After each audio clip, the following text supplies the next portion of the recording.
My name is Celeste Simmons. I'm 28 years old. Stop begging for attention. That's what my father said in front of 43 guests, champagne in hand, the week I graduated valedictorian. That same week, my parents threw a party with catered food and a banner in the living room. None of it was for me. I left home that night. I didn't come back for 10 years. Then my sister, the golden child, the one the party was for, called me sobbing from a payphone at 1 o'clock in the morning. Broke, homeless, license revoked. What she confessed about our parents didn't just break my heart, it made my blood run cold. Before I go on, please take a moment to like and subscribe, but only if you genuinely connect with this story. Drop your city and local time in the comments. I'd love to know where you're watching from. Now let me take you back to June, 10 years ago, to a house on Maple Ridge Drive, the week my family fell apart. I grew up in a 4-bedroom house on Maple Ridge Drive just outside Milwaukee, Wisconsin, the kind of street where everyone waves from their driveways and nobody locks their front doors. From the outside, we were the perfect family, Gerald and Diane Simmons, 2 daughters, 1 tidy lawn. My father managed a regional branch of an insurance company. He wore pressed khakis every day and shook hands like it was a sport. My mother was a homemaker, active in the church women's group, always the first to bring a casserole when someone got sick. She kept the house spotless. She kept appearances spotless, too. My older sister, Monica, was 2 years ahead of me. She was tall, outgoing, effortlessly charming, the kind of person who walked into a room and everyone turned. She played volleyball, she sang in the church choir, she laughed loud and easy, and people loved her for it. I was the quiet one. I got straight A's. I shelved books at the public library after school. I ate dinner without being asked twice and cleaned my plate without being told. I thought that was enough. I thought if I was quiet enough and good enough, they'd eventually turn around and see me. I was wrong. There's one memory that sticks. I was 14. I just made the honor roll for the 6th straight semester. So I printed the certificate and taped it to the refrigerator right next to Monica's volleyball team photo and her choir award. The next morning, it was gone. I found it folded on the kitchen counter under a stack of coupons. I asked my mother about it. She didn't look up from her coffee. The fridge was getting cluttered, honey. Monica's photo stayed. At the time, I told myself it didn't mean anything. But that refrigerator door was a scoreboard I was never allowed to win. And I didn't know yet that the scoreboard was rigged from the start. Senior year, I had one goal: valedictorian. I took 5 AP classes. I studied until 2 in the morning most nights, hunched over my desk with a lamp and a cold cup of tea. I worked 12 hours a week at the library to save money. I wrote scholarship essays on my lunch breaks. None of it was loud. None of it was seen. That spring, the school counselor called me in and told me I'd earned the top GPA in my graduating class. I would deliver the commencement speech. 700 people. My name on the program. I drove home that afternoon with the official letter on the passenger seat, and I swear the sunlight felt different. I set the letter on the kitchen table and waited for my parents to come home. My father walked past it, picked up the mail, put the mail on top of the letter. My mother came in carrying groceries. I said, "Mom, I got something today. Can I show you?" She glanced at the table. "What is it, honey?" "I'm valedictorian. They want me to give the graduation speech." "Oh, that's nice, sweetie." She turned to the fridge and started putting away milk. "Have you started on your speech? Maybe ask one of your teachers to help." That was it. I did ask a teacher, Mrs. Ruth Calloway, my AP English instructor. She was 62, sharp-eyed, silver hair always pinned back, reading glasses on a chain around her neck. She read my first draft at her desk after school, red pen in hand. When she finished, she set the pen down, looked at me over those glasses, and she wrote one line at the bottom of the page in neat cursive. "I'm proud of you. Remember this feeling, that line from Mrs. Calloway? I would need it more than I ever imagined." Graduation week started on a Tuesday. That was the day the official valedictorian letter arrived by certified mail. Heavy cream envelope, school seal embossed in gold. I left it on the kitchen counter propped against the fruit bowl where someone would have to see it. Wednesday morning, Monica called home. She'd been accepted to medical school. Within an hour, my mother had called 15 people. I could hear her from upstairs, pacing through the living room, her voice bright and breathless. Can you believe it? Our Monica.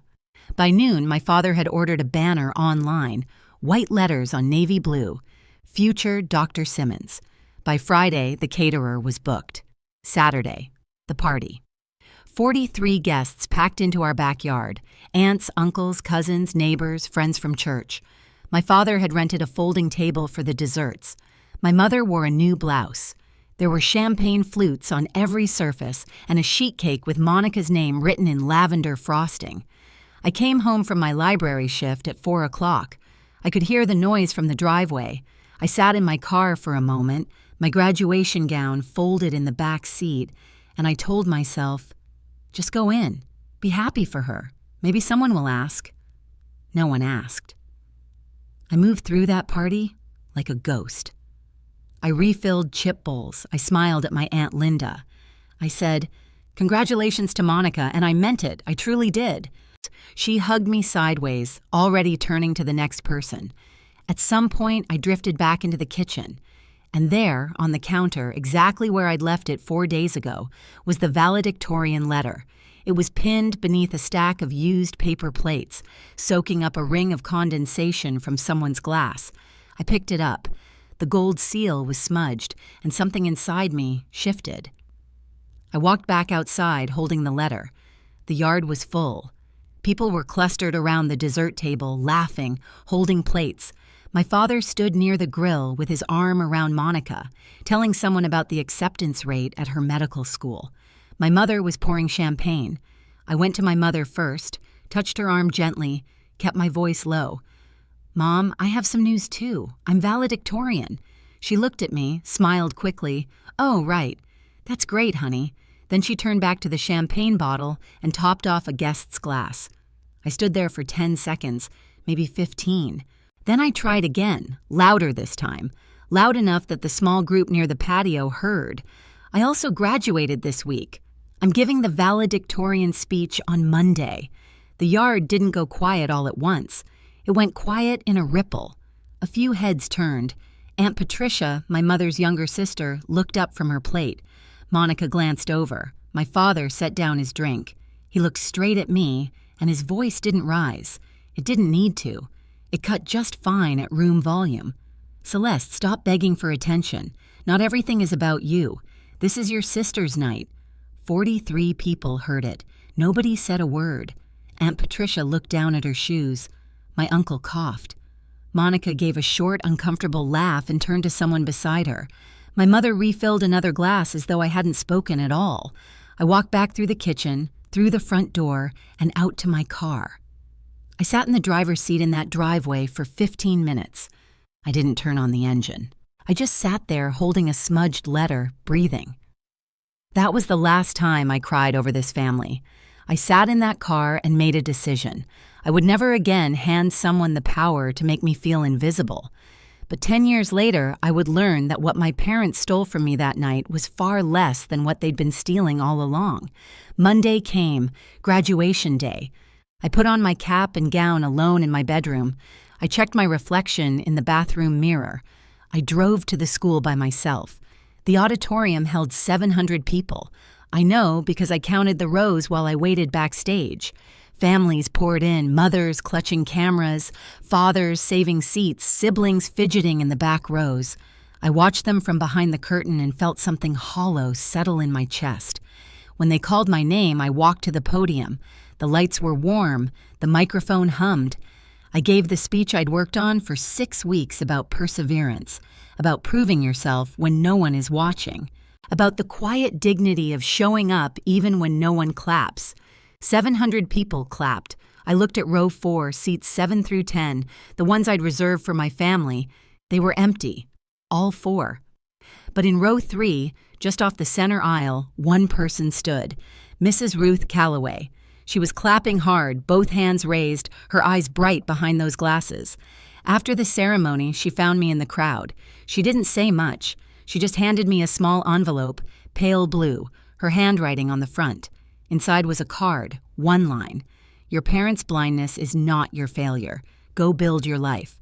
Tucked behind the card was a business card for a scholarship coordinator at the University of Minnesota. I kept both. I still have them. That summer, I applied. I got the scholarship. I packed 2 suitcases and drove to Minneapolis. I didn't tell my parents I was leaving. I didn't tell them where I was going. The house on Maple Ridge Drive shrank in my rearview mirror until it disappeared, and I made myself a promise. I would not look back. I didn't know that the moment I left, my parents began doing something I should have discovered much, much sooner. Minneapolis was a fresh start. I moved into a shared apartment near campus with 2 roommates I found on a bulletin board. I worked part-time at a financial services office, filing, data entry, answering phones. I ate ramen 4 nights a week and counted every dollar. It wasn't glamorous, but it was mine. Sophomore year, I applied for my first solo apartment, a 1-bedroom in Uptown. Nothing fancy, just a place where I could close a door and study in silence. I filled out the application, handed over my pay stubs, and waited. 3 days later, the property manager called. "I'm sorry, Miss Simmons, your application has been declined." I blinked. "Why?" "Your credit history shows some irregularities. I can't go into specifics, but I'd recommend pulling your full credit report." I hung up and sat on my bed, confused. I had no debt, no credit cards. I'd never borrowed a dime from anyone. I'd been careful with money my entire life. I told myself it must be a system error, some mix-up with a common last name. I was 20 years old and overwhelmed with coursework. I didn't have time to chase paperwork, so I let it go. I found a different apartment, a cheaper one. No credit check required, and I moved on. That was my first mistake. But I wouldn't understand that for years. Every few months, my mother called. She always sounded the same. A little wounded, a little breathless, like she was reading from a script she'd rehearsed in front of the bathroom mirror. "Celeste, honey, I don't know what we did wrong. Your father cries at night. We just want our family back." Every time my stomach would tighten, every time a small voice would whisper, "Maybe you're the problem. Maybe you're being selfish. Maybe you should go home." I never went home, but the guilt followed me to Minneapolis like a shadow I couldn't shake. I graduated from the University of Minnesota with honors finance degree, 3 job offers before commencement. I took the best one, a junior analyst position at a mid-size financial consulting firm downtown. Within 2 years, I'd been promoted. Within 4, I was a senior financial analyst, reporting directly to the managing partner. My boss, Margaret Thornton, early 50s, no nonsense. The kind of woman who wore reading glasses on a silver chain and remembered every number she'd ever seen, pulled me into her office one morning. "Celeste, you're one of the sharpest minds I've hired in 15 years. Keep going." I thanked her. I walked back to my desk and stared at my monitor for a long time. By 26, I had my own apartment, a reliable car, a growing savings account. I was building something real. On paper, my life looked like a success story. But every Christmas, I sat alone. I'd cook something small, roasted chicken, mashed potatoes, a glass of wine. I'd watch the snow fall over Minneapolis and think about the house on Maple Ridge Drive. Not with longing exactly, more like a bruise you keep pressing to see if it still hurts. It always did a little. I didn't talk to Monica, not once in all those years. Every time her name crossed my mind, I saw the same image. The backyard party, 43 people, and my sister turning away with that short, uncomfortable laugh. She didn't defend me. She chose their side. At least that's what I believed. I built a life that looked nothing like the one I grew up in, and I told myself that was enough. But there's a difference between enough and whole. I wouldn't learn that distinction until a payphone rang on a winter night and ripped open everything I thought I'd buried. It was a Thursday in February, 10 years after the party. I was on my couch, laptop open, reviewing a quarterly report. The apartment was quiet. Snow tapped against the window. My phone buzzed on the coffee table. An unknown number, area code 507. I almost didn't answer. I always let unknown numbers go to voicemail. But something instinct maybe, or just the late hour, made me pick up. "Hello?" Breathing ragged.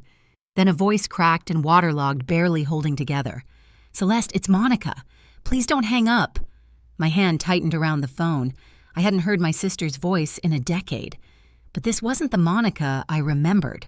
Confident, polished, the golden child in a white coat. This voice belonged to someone falling apart. "Where are you?"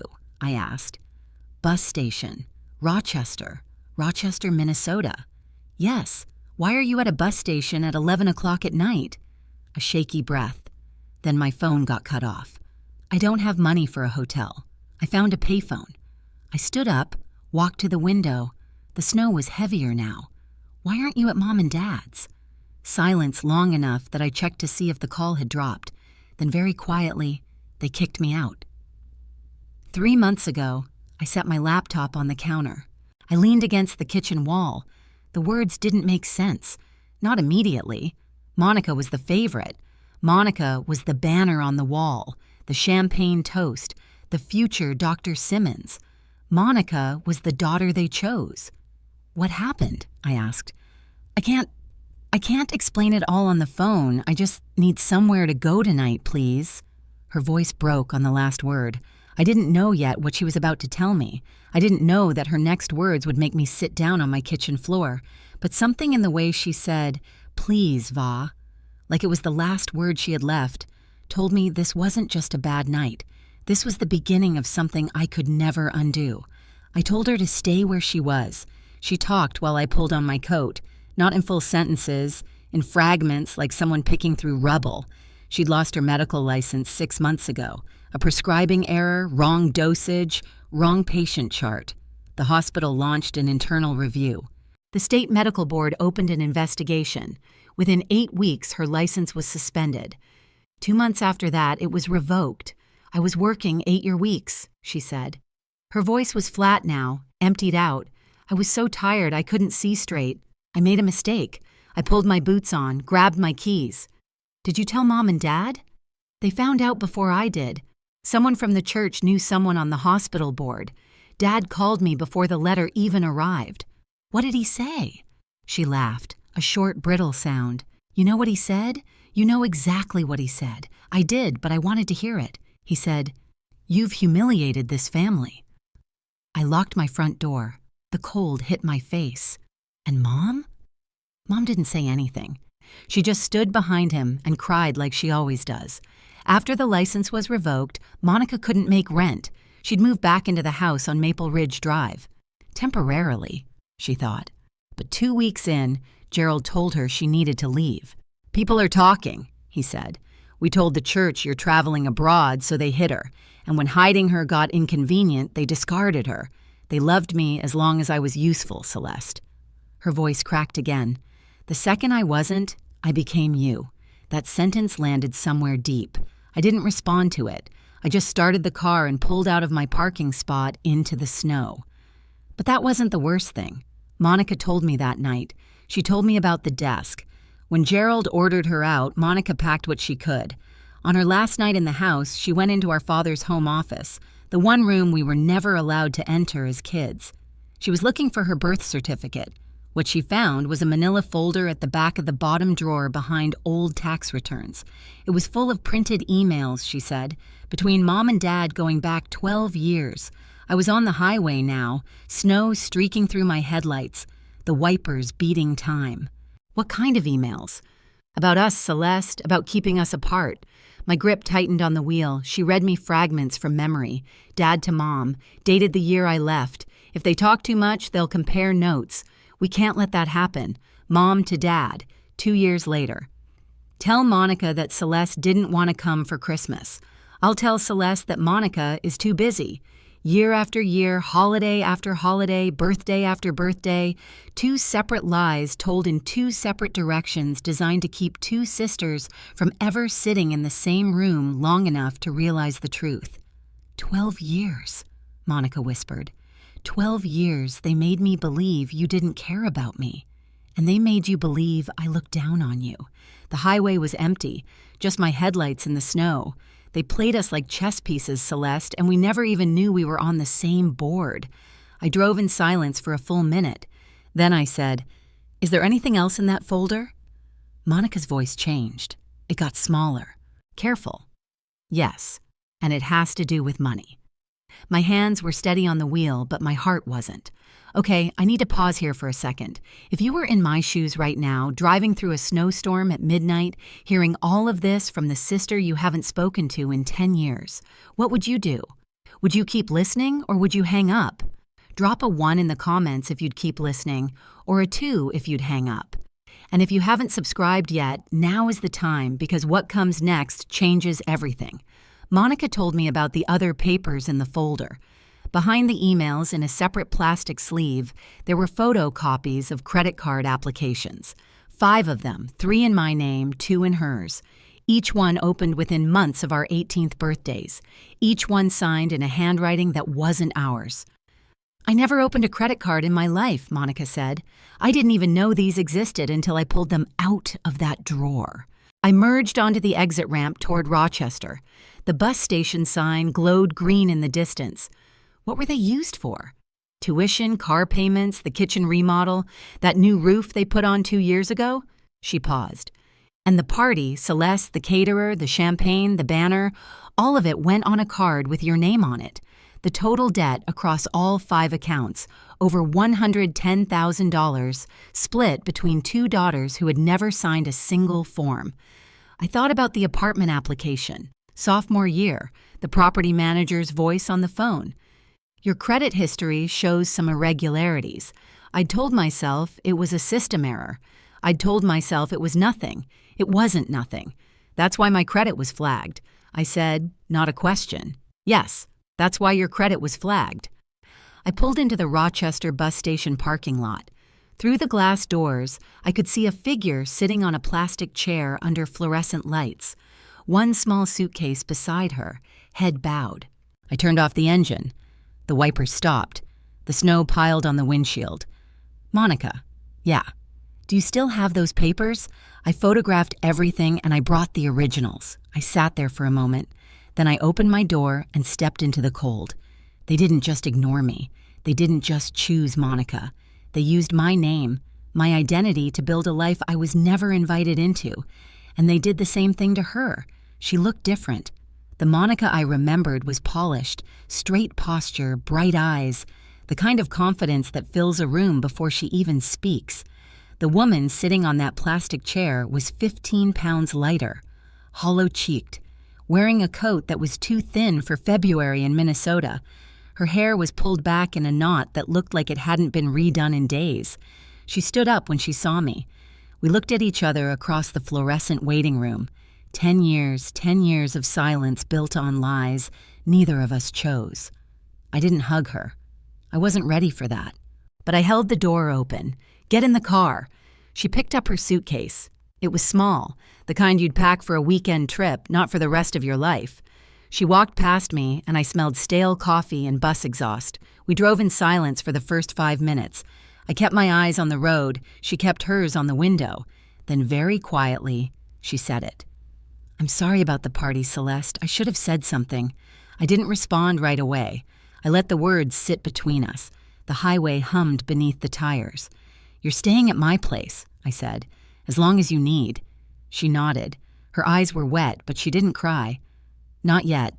But tomorrow morning, we're calling a lawyer. A lawyer? A lawyer? What they did isn't just wrong, Monica. It's a crime. And if we want those accounts off our names, we have to report it. She pressed her forehead against the window. The snow was slowing down. There are parents, she whispered. I know. I didn't say anything else. I didn't need to. She understood. The folder sat in her suitcase in the back seat. Those papers, those forged signatures and stolen names were about to change everything, and our parents had no idea they still existed. The next morning, I sat at my kitchen table with my laptop open and Monica in the chair beside me. I pulled my full credit report, all 3 bureaus, Equifax, Experian, TransUnion. It took 4 minutes to load, and those 4 minutes were the longest of my life. 3 accounts I'd never opened, 3 credit cards, each with a Milwaukee billing address. The house on Maple Ridge Drive opened in August 10 years ago, the same month I left for Minneapolis. Total outstanding balance under my name, $67,000. The contact phone number on every application was my mother's cell. Monica ran hers next. 2 accounts, $48,000. Same address, same phone number, same forged signatures. I stared at the screen. $67,000.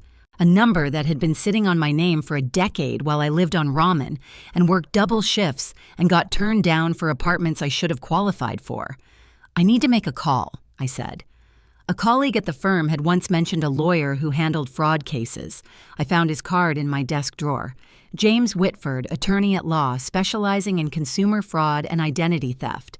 I called at 9 sharp. His assistant put me through in under a minute. I laid out the facts, the accounts, the forged signatures, the timeline. I kept my voice even. I gave him the numbers. When I finished, there was a pause. 3 seconds of silence. Then James Whitford said very carefully, "This is federal. This is identity theft under 18 U.S.C. Section 128.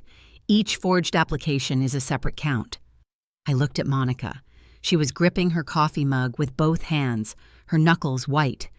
Whitford's next words were the ones I wasn't ready for. "If you want these debts removed from your credit, you'll need to file a formal report, an FTC identity theft affidavit, and a police report. And that means naming the perpetrators, your parents." 2 days later, my phone rang during lunch. Monica's name on the screen, which meant she was using the phone I'd lent her. She was calling from my apartment. Her voice was tight. "Dad just called. He doesn't know I'm here. He called your number because it's the one I answered last time." I set my fork down. "What did he say?" "He wants me to come home. He says Mom is sick." "Is she?" "She's not sick, Celeste. She has acid reflux. She's had it for 15 years. I almost smiled. Almost. He said something else. "What?" I had him on speaker. He said she took a breath. He said, "Don't contact Celeste. That girl will only make things worse. She's always been jealous of you." I was sitting in the break room at my office. 2 colleagues at the next table, eating sandwiches, talking about a client meeting, normal life, 3 feet away. And here I was listening to my father lie about me to my sister again from 200 miles away. "There's more," Monica said. "He told me if I don't come back, he'll call the police and report that I stole items from the house when I moved out." I set my jaw. "What items?" He didn't say, but we both know what he's talking about. The folder, the emails, the credit card applications, the proof. Our father wasn't worried about stolen property. He was worried about stolen evidence. He just didn't know that Monica had already shown it to me. He didn't know that a lawyer had already seen it. And he had no idea that the documents he was trying to get back were the very things that could put him in a federal courtroom. "Don't call him back," I said. "Don't engage. Let Whitford handle it." I hung up and stared at my lunch. I wasn't hungry anymore. The next day, it was my mother's turn. I was at my desk when the call came in, a Milwaukee area code. I knew before I answered. "Celeste, honey." Her voice was thin and trembling, the way it always gets when she wants something. "I've been so worried about you. I don't understand why you and your sister are pulling away from us. Your father and I, we love you both so much." I let her finish. Then I asked the question, "Mom, did you open any credit card accounts under my name?" Silence. Not the brief kind, the kind that has weight. "What are you talking about? 3 credit cards, my name, your phone number on the applications, opened 10 years ago." More silence. Then her voice shifted higher, tighter, wounded. Are you accusing me? After everything I've done for you, I raised you, Celeste. I fed you. I drove you to school every morning, and now you're calling me a thief." "I'm not accusing you, Mom. I'm asking, and you haven't said no." I could hear her breathing fast, shallow. Then the tears started. "I can't believe this. I can't believe my own daughter would say something like this to me. Your father was right. You've always resented this family. You've always wanted to tear us apart." Her voice cracked in all the right places.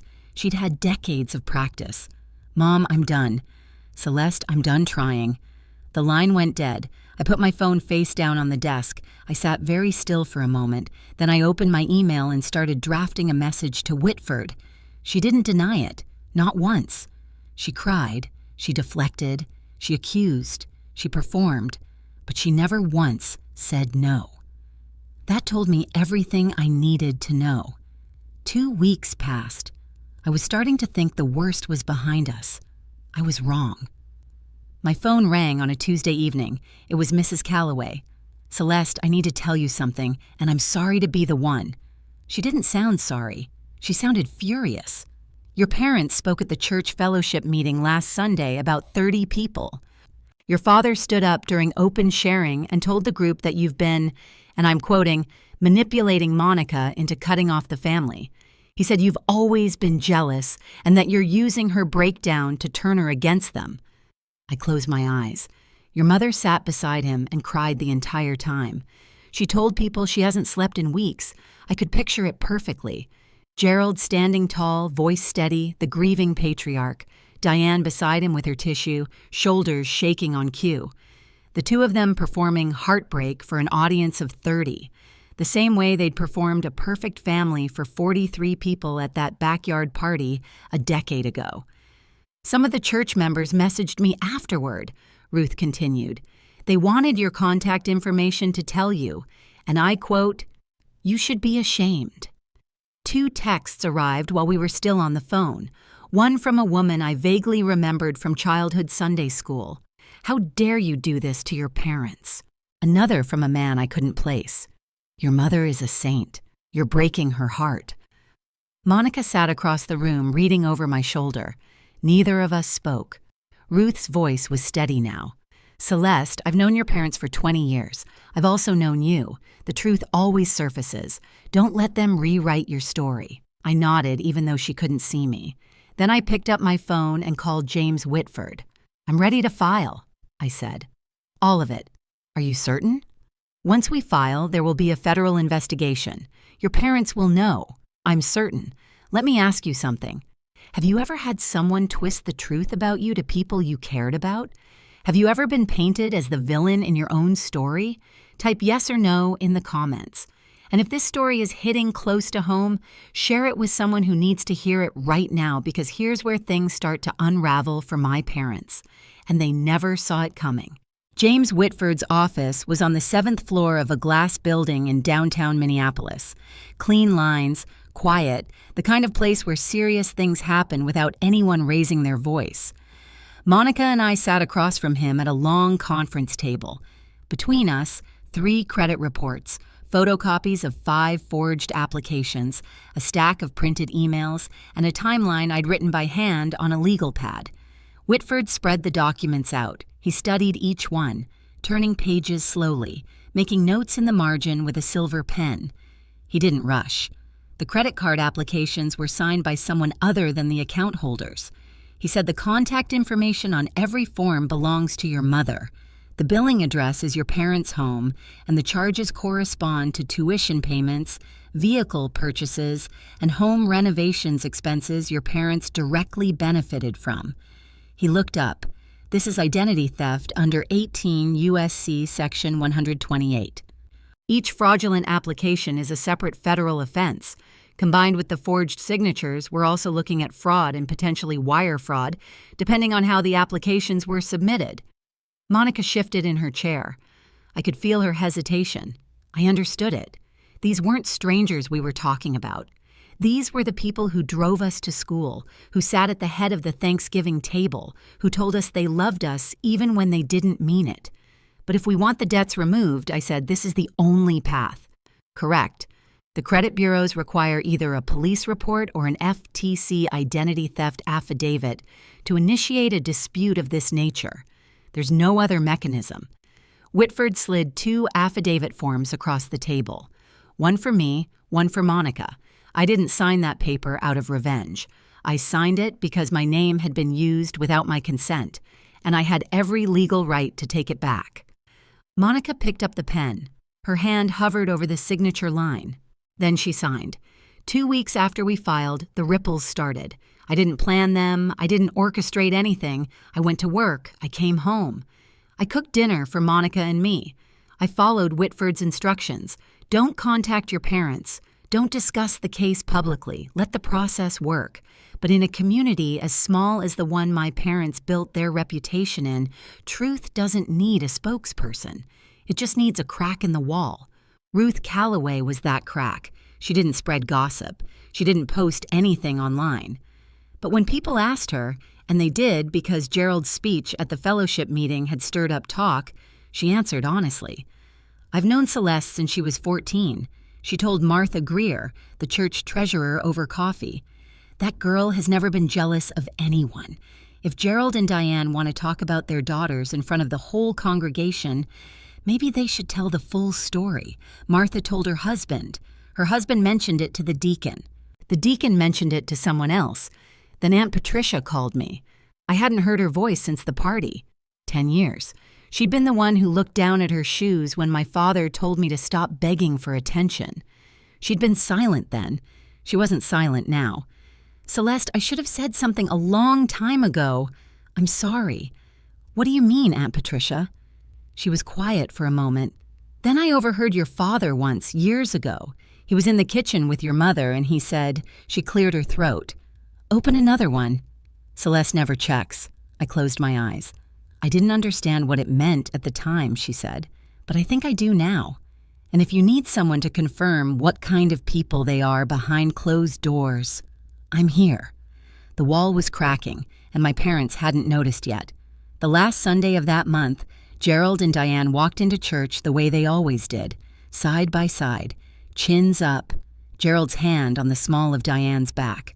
They took their usual seats in the front row, but this time the seats around them stayed empty.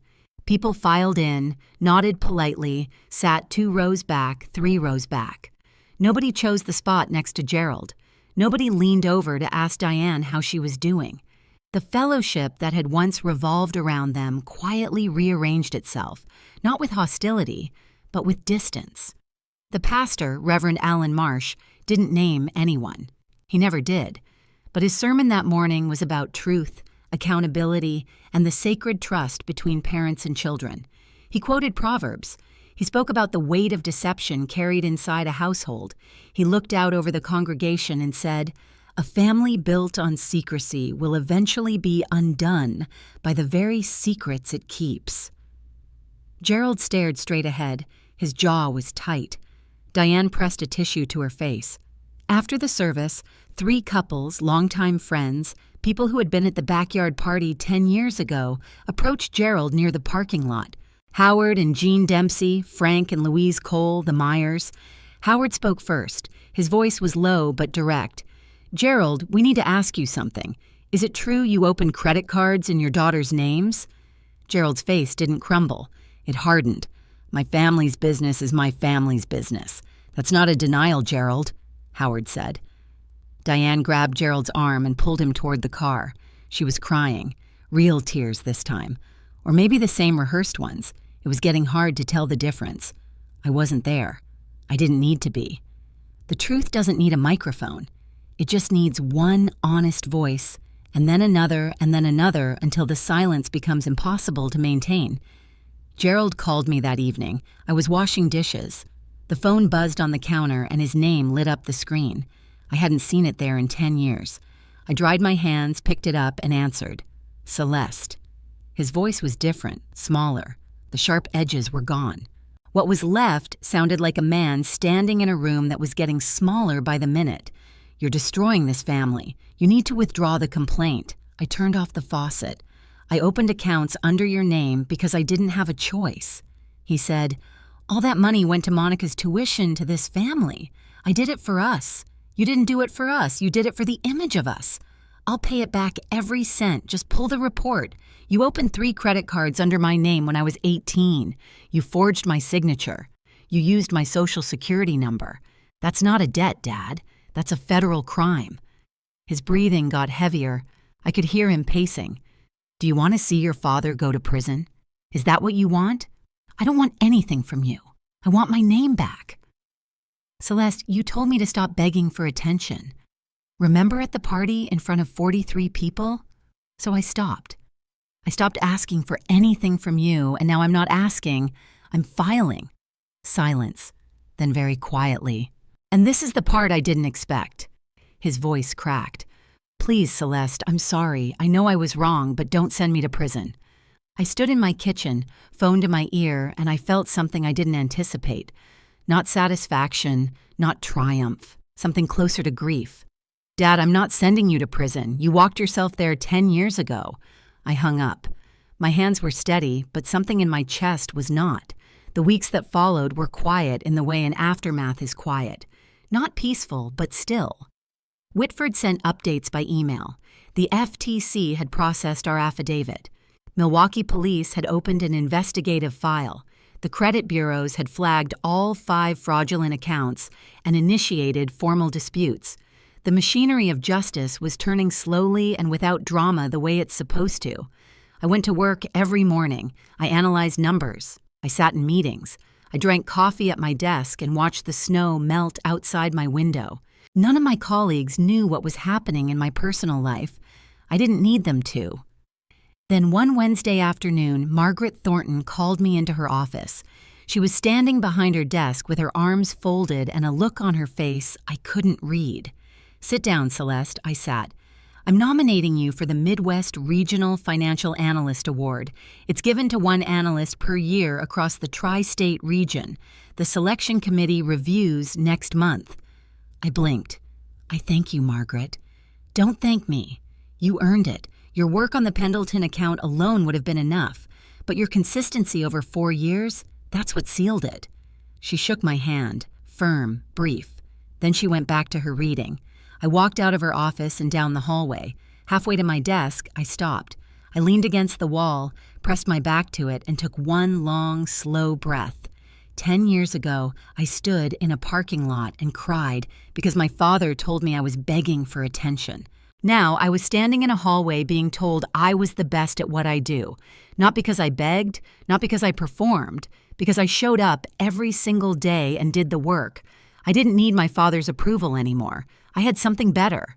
I had my own. She showed up on a Saturday morning. No warning, no call. I opened my front door to get the newspaper, and there was Diane Simmons standing in the hallway, eyes swollen, coat wrinkled, looking like she'd driven through the night. "Celeste, please, we need to talk." I held the door open but didn't step aside. She stood in the threshold, half in and half out. "Your father could go to prison," she said. "Do you understand what that means? We could lose everything. You opened accounts in my name, Mom. You signed the applications. I didn't have a choice. Your father made me Mom." Monica's voice came from behind me. She stepped into the doorway, arms crossed. Diane's face changed. She hadn't known Monica was here. She looked between us, her 2 daughters standing together for the first time in over a decade, and something behind her eyes flickered. Not guilt, fear. "Monica, sweetheart, don't." Monica's voice was steady, quieter than I'd ever heard it. "I read the emails, Mom. All of them, including the one where you wrote to Dad. Open another one." Celeste never checks. Diane's mouth opened, closed, opened again. No sound came out. "You weren't forced," Monica continued. "You participated every single time." Deanne's eyes filled. She looked at me, then at Monica, then back at me. "Mom," I said, "I don't want you to go to prison, but I'm also not going to carry $67,000 of debt that I didn't create. You have a choice. Cooperate with the lawyer, acknowledge what you did, negotiate a resolution, or wait for the federal investigators to come to you." She stared at me. Her lip trembled. Then she turned, walked down the hallway, and disappeared down the stairs without another word. Monica closed the door. We looked at each other. "She'll tell Dad," Monica said. "I know." "Then what?" "Then they decide. That's their choice now, not ours. It took 3 weeks. Whitford called on a Friday afternoon. I was at my desk mid-report when his name flashed on my screen. "They've retained counsel," he said. "Their attorney reached out this morning. They want to negotiate." I leaned back in my chair. Through the window, the first green of spring was starting to push through the Minneapolis skyline. What are they offering? Full acknowledgement of the fraudulent accounts? Restitution of all outstanding balances? $115,000, including acrid interest, paid through a structured repayment plan. In exchange, they're requesting that you and Monica support a plea agreement rather than pushing for a full federal prosecution.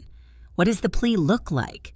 guilty plea to identity theft, 3 years supervised probation, a financial restraining order barring them from accessing either daughter's personal information, credit, or financial accounts.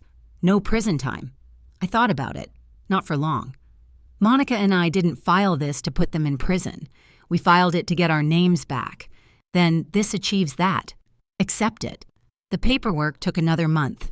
Gerald and Diane Simmons entered guilty plea in a Milwaukee federal courtroom. No cameras, no spectators, just 2 attorneys, a judge, and 2 parents who had spent 20 years building a perfect image, signing papers that admitted it was a lie. The credit bureaus removed all 5 fraudulent accounts within 60 days.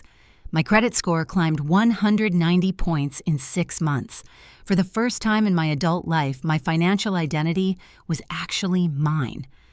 I called the property management company in Uptown, the one that had turned me down 7 years earlier. I wasn't looking for an apartment, I just wanted to say one thing. The reason I was declined in my application years ago was identity theft. My record has been corrected. The woman on the phone paused. "I'm sorry that happened to you, ma'am. I didn't ask for my name back out of revenge. I asked because it was mine." That was always enough. News doesn't travel fast in a community like the one my parents built their lives around. It travels slow through glances, through silences, through the things people stopped saying. Nobody in the church congregation held a meeting. Nobody made an announcement. But within weeks of the plea, the quiet rearrangement that had started on that Sunday morning became permanent. Gerald and Diane stopped attending services, not because they were asked to leave. Reverend Marsh would never do that, but because the space they'd occupied for 25 years no longer felt like theirs. The front row seats stayed empty for 3 weeks before someone else filled them. Their friends, the Dempseys, the Coles, the Myers, stopped calling. Not out of cruelty, out of embarrassment. "We believed them," Jean Dempsey told Aunt Patricia. "For 10 years, we believed every word. Patricia kept me informed. Short phone calls once a week. She didn't editorialize. She just told me what she saw. Your father put the house on the market," she said one evening in late spring. "They're using the equity for the restitution payments. They're moving into a 2-bedroom rental on the south side." I sat with that for a moment. The house on Maple Ridge Drive, the tidy lawn, the refrigerator with Monica's photos, and my vanished honor roll certificate. "How is he?" I asked. I didn't know why I asked. "He's quieter," Patricia said. "Your mother, too. They don't go out much." "Thank you for telling me, Aunt Patricia." "Of course, sweetheart." I hung up and stood at my kitchen window. The trees along my street were starting to bloom. He spent his whole life building an image, and in the end, the truth didn't demolish it.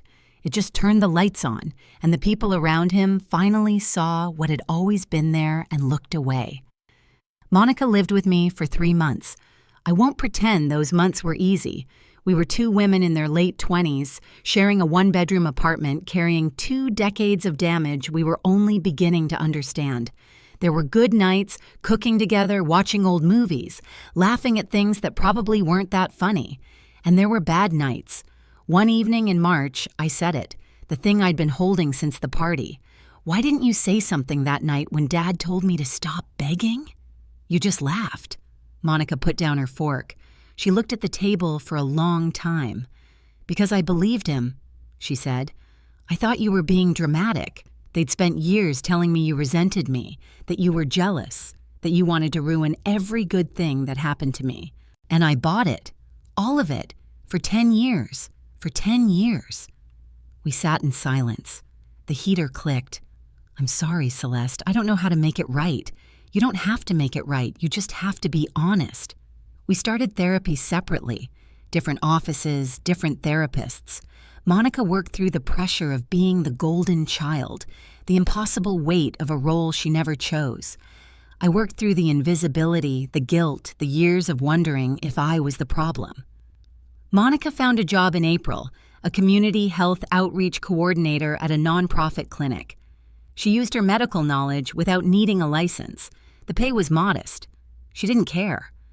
"First time in my life I'm working because I want to," she told me one evening, lacing up her sneakers for an evening walk. Not because Dad needs a doctor in the family portrait. By May, she'd moved into her own apartment, 15 minutes from mine. Healing isn't a straight line. Some nights we argued, some nights we just sat together in silence. Both were necessary. The awards ceremony was held at the Grand Marquette Hotel in downtown Minneapolis. A ballroom with tall windows, white tablecloths, and 200 people from financial firms across the Midwest. I wore a navy dress I'd bought for the occasion. Simple, professional. I arrived alone, checked in at the registration table, and took my seat near the front. When I looked at row 3, just off the center aisle, I saw 2 faces I didn't expect. Monica, and beside her, Ruth Calloway. Ruth had flown in from Milwaukee that morning. $80 for a round-trip budget flight. She was wearing a gray blazer and her reading glasses on their chain, and she was sitting in the 3rd row with her hands folded in her lap, exactly the way she'd sat at my graduation 10 years ago. My name was called at 8:15.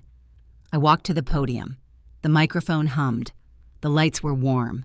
200 people looked up at me. I kept my speech short. 10 years ago, someone told me I was begging for attention. I carried that sentence with me for a long time. Tonight, I'm not begging for anything. I'm standing here because I earned this. And I want to thank the people in this room and a few who aren't, who saw that before I could. The room applauded. I looked at row 3. Monica was crying, not the broken, ragged tears from the bus station. Clean, quiet tears, the kind that come when something lost is finally returned. And Ruth Calloway stood, both hands up, clapping hard, the same way she'd stood in that auditorium a decade ago when 700 people applauded and 4 chairs sat empty. After the ceremony, she found me by the coat check. She pulled me into a hug, brief, firm.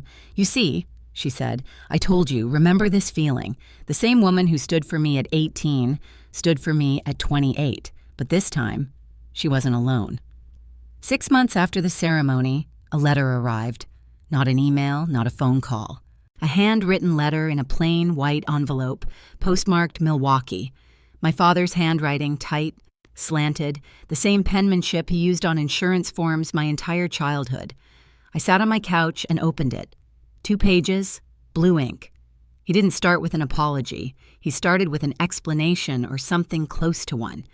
He wrote about growing up poor in a town where nobody had anything, about dropping out of his first year of college because he couldn't afford it, about filing for bankruptcy at 30, and the shame that followed him like a second shadow. I thought if this family looked perfect, then maybe we would be. I thought if people saw Monica in a white coat, they'd see me as something more than a man who went broke at 30. I was wrong. I built a house on lies, and I told myself it was love. Then he wrote this. "I know I was wrong about you, Celeste. I don't expect you to forgive me. I'm not asking for that. I just want you to know I see you. I should have seen you a long time ago. I see you now. It's late, but I see you." I read the letter twice. Then I folded it, put it back in the envelope, and placed it in the top drawer of my nightstand. I didn't write back. I sat by the window for a while. The sun was going down over Minneapolis, painting the sky in shades of copper and gray. I thought about the refrigerator on Maple Ridge Drive, the vanished certificate, the smudged gold seal under a stack of paper plates. He finally saw me, but I no longer needed to be seen by him. That's the difference 10 years makes. I didn't close the door on my father that night, but I didn't open it either. I just let it be. Neither locked nor wide. A boundary, not a wall. The distinction matters. So here's where I am now. I'm 28. I live in a 1-bedroom apartment in Minneapolis with a small balcony that overlooks a row of elm trees. In the fall, they turn gold. In the spring, they fill the street with that soft green light that makes everything feel possible. My credit score is the highest it's ever been. I'm saving for a down payment on a house, a real one, with my name on the deed and nobody else's.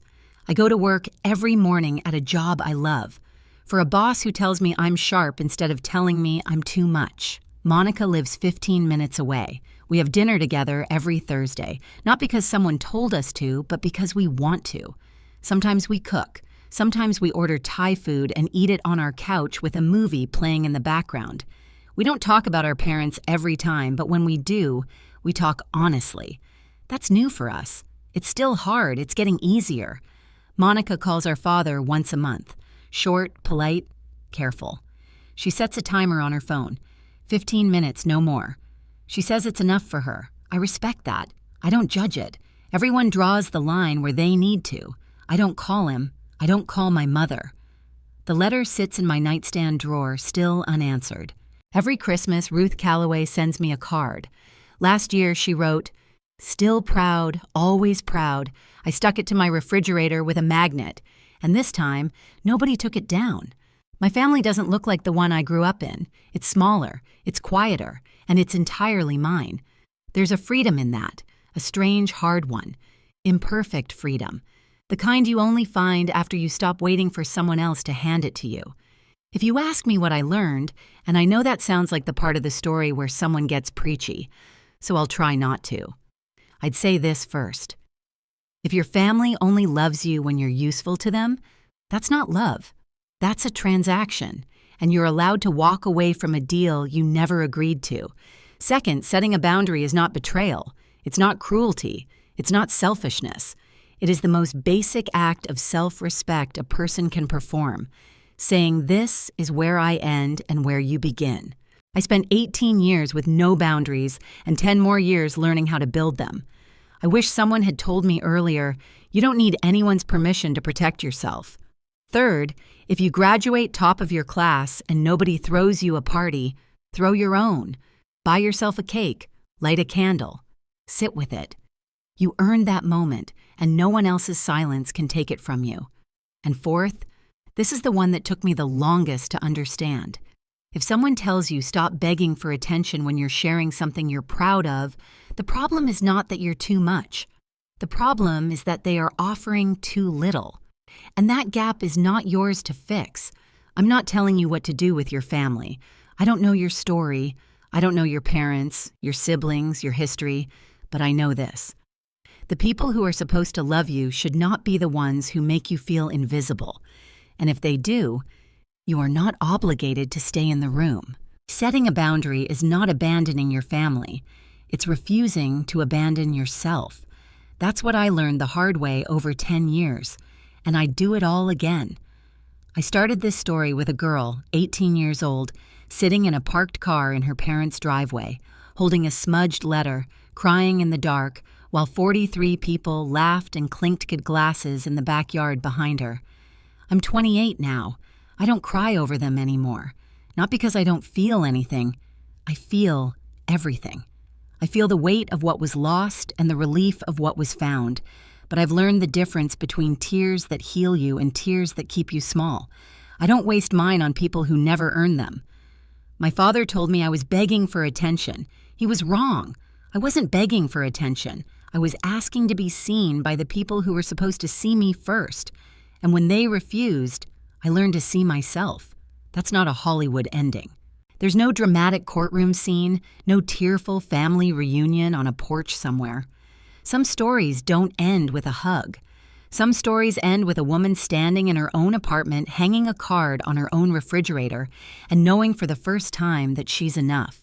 If you're out there right now and you're the one your family forgot, the quiet one, the good one, the one who did everything right and still got overlooked, I see you.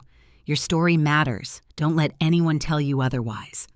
Dad said I was begging for attention. He was wrong. I was asking to be seen, and now I see myself. Thank you for staying until the end. If this story meant something to you, drop a comment and tell me what boundary did you set that changed your life. I read every single one.